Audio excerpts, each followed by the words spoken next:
Есіме түсті, мен ол суретті таудағы үйімнен көрген едім. Сені әжем тануы керек. Ендеше әжеңе барайық, мен аю досыма айтайын, бізді апарып келсін. Көңілді ән айт келеді, Керемет табиғат жолы. тауға қарай бара жатқан машина көңілді ән айтып келеді. Ана отырған үй менің үйім. Ендеше тезірек барайық. Иә, барайық.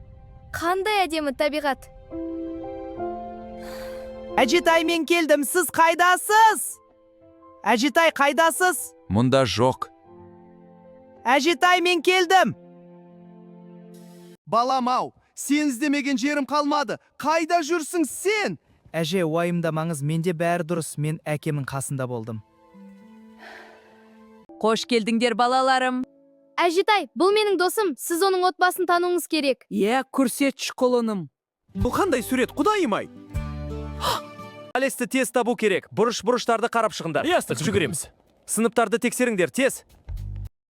Мырзам, Алекск мектепте жоқ, біз оны таппадық. Не дейсің, қалай жоқ? Неге қарамайсыңдар?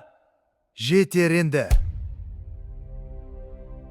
Егер бүгін баланы таппасаң, мен сені компаниядан қуамын. Келесі бөлімді көргілеріңіз келсе, тіркеліп комментарий жазып кетіңіздер.